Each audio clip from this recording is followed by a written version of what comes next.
Tidak ada orang yang meragukan kompetensi dan konsistensi H.B. Djasin dalam bidang sastra.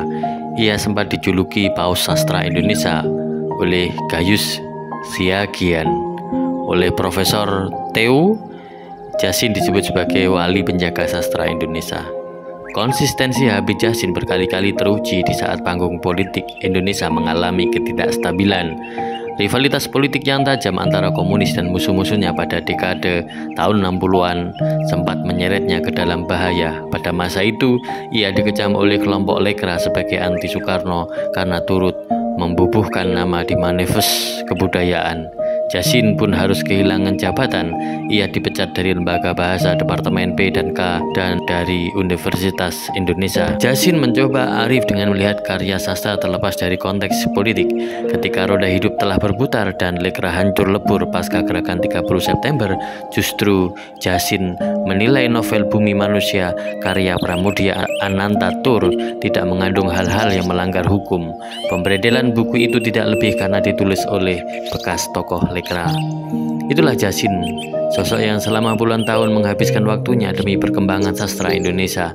Penghargaan yang pantas kalau ia disebut sebagai kritikus sastra terkemuka sekaligus dokumentator sastra. Lelaki sederhana kelahiran Gorontalo 31 Juli 1917. Ini memang otodidak sejati.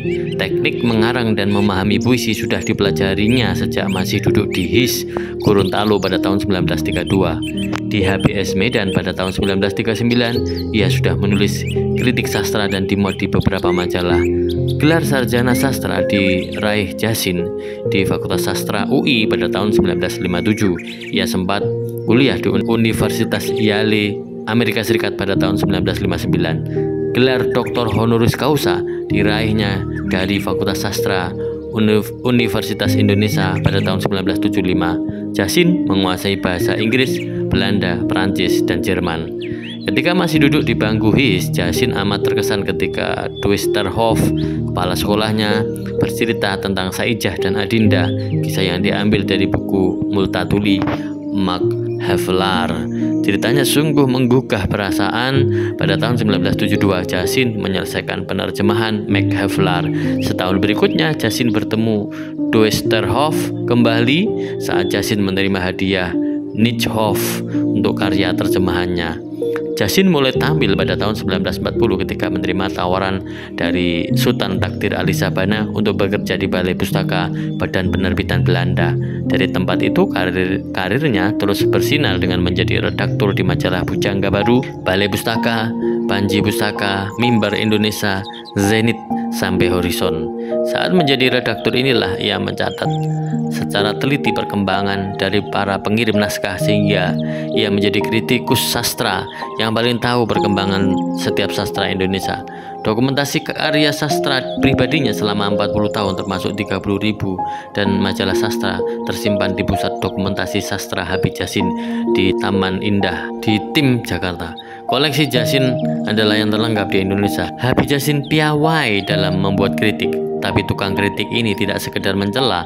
Kritiknya bersifat edukatif dan apresiatif, serta lebih mementingkan kepekaan dan perasaan daripada teori ilmiah sastra. Karya besarnya sebagai kritikus sastra adalah buku Kesusastraan Indonesia Modern dalam Kritik dan Esai yang ditulisnya pada tahun 1967. Ia juga pernah menulis tafsir Al-Quran dalam bentuk Quran Bacaan Mulia. Armin Panelah yang mengajarinya membuat timbangan buku dengan lebih baik.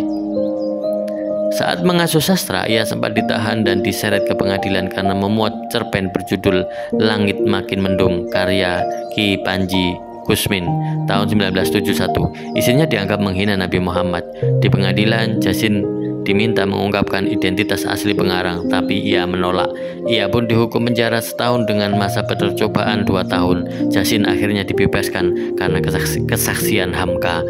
H.B. Djasin adalah anugerah tiada terhingga bagi dunia sastra Indonesia.